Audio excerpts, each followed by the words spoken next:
Yes. Another one. Another one? Where is it gonna go? I'm gonna have to make room. Hey everyone, Make Room Collectibles here. Back in another video. Today I'm going to be doing a review of the new Marvel Legends Commander Rogers. This is from the Totally Awesome Hulk build figure wave. Just got this in today from Amazon. So I figured I would do a review on him for you guys. Here is everything he comes with. He comes with the Totally Awesome Hulk Build-A-Figure head. This looks pretty nice. I don't think I'll be doing this Build-A-Figure just because I don't have any interest in most of the figures that are in this wave. This is really the only one that interests me. It does have the clear shield, and Hasbro really, they really did it to us again. That weird clip style that likes to break all the time. Although I've taken this off, and I've put it on and taken it off a few times, and amazingly, I don't see any stress cracks or anything on the plastic. So I don't know if they're just going with a better plastic, because I don't think his forearm is any smaller than like US Agent or any of the other Captain Americas. I will say my first impressions out of the box, he's gummy. He is a gummy worm in the legs. The arms, not terrible, but it's these legs, and I mean, I'm barely doing anything, and they're just gummy. It even feels different, and actually I put his shield on him, and you can actually see where the shield dented. It's actually indenting the arm. Yeah, you can see right, if I can get this to show up right there, and that's not just like a scuff, that's an actual dent. Right there, you can see it in the plastic, in the arm. I've had the shield on him for 5 minutes. It's been all of 5 minutes. So I don't know what they're using. I don't recall this happening on like my US Agent. But it's denting the forearm. So maybe that's why it's not stress cracking or anything, is because of how soft this actually is, the figure is. That could be the case. But that's just something I observed. And they really dropped the ball with the shield. Not only in the fact that it uses this, but, well, mainly in the fact that it uses this, because now you have this giant centerpiece here that is very readily visible and very distracting and takes away from the actual shield itself. I don't understand how we can go from this back to this when this was, as far as I know, the original design that was done. And, you know, of course, we get upgraded for the movie figures, but we just keep getting stuck with this thing. I mean, it's nice that it plugs into his back. I think it's great that you can do that. That's really cool. But just at risk of making it, I don't know, crack the actual piece here, especially on a clear shield. It totally just takes away from the center of it. That's all I notice.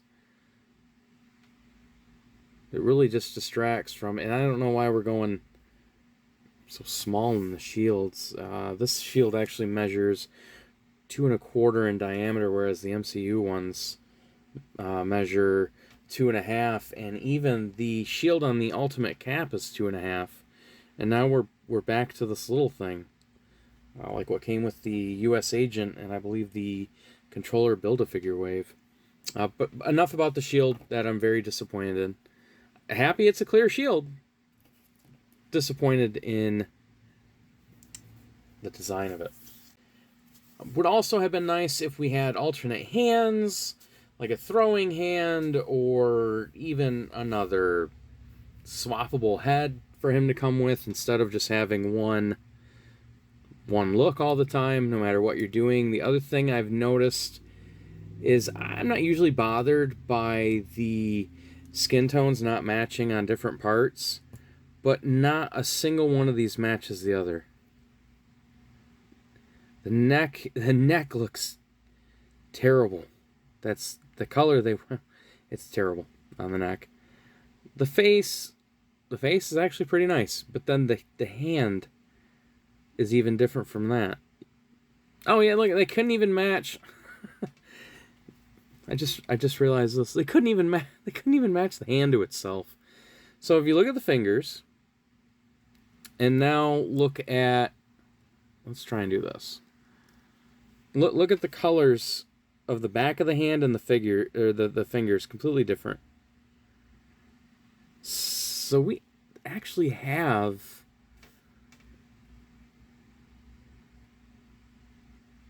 because the back of the hand doesn't seem to match the face. There's 4 different skin tones here.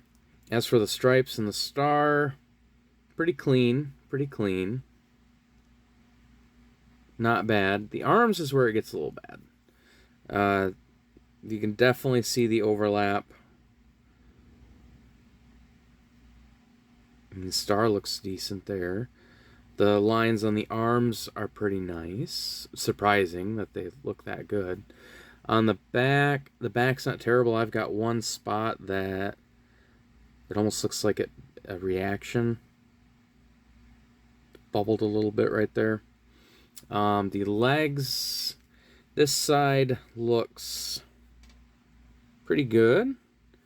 This side, not so much. There's a chip in the white there, and there is a missed piece of the red there. You can actually see the blue underneath coming through. So they've done worse. One that comes to mind is the Future Foundation Spider-Man. That was horrid. I was having to paint that thing right out of the box. But the paint on the buckles, pretty good. All right. Well, and here's the feet.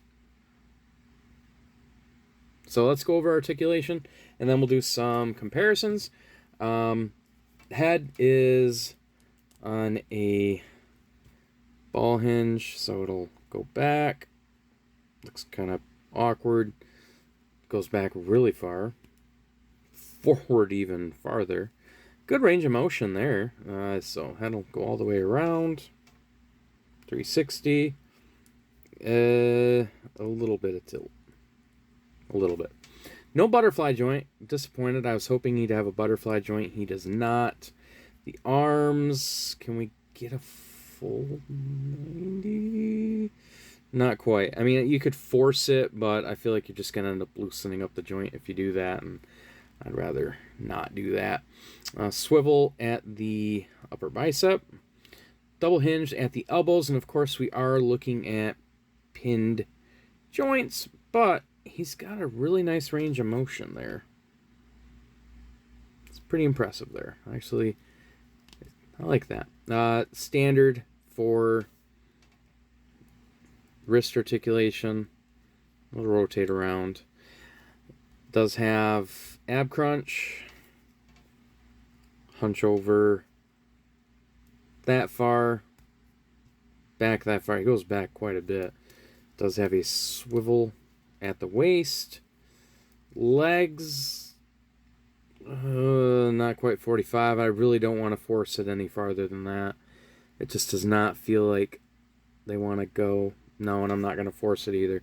So not even a 45. I kicked that far forward, and his America's ass gets in the way, so that's as far back as his leg will go.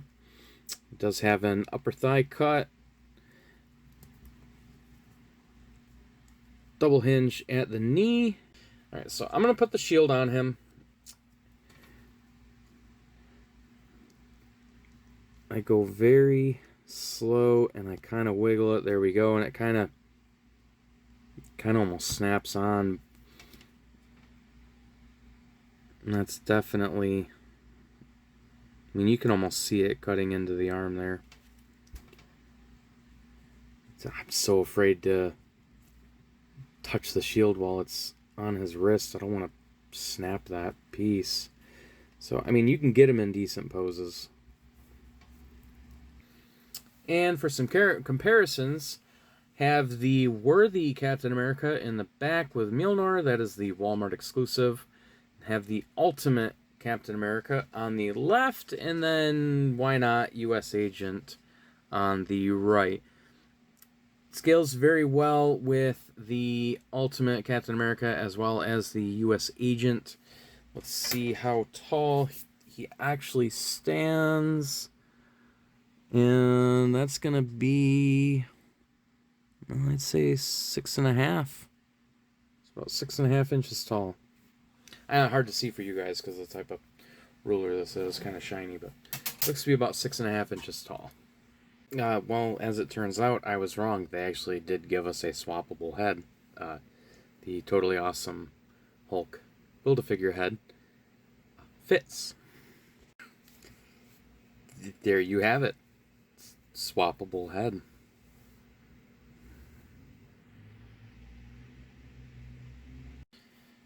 Do I recommend this figure?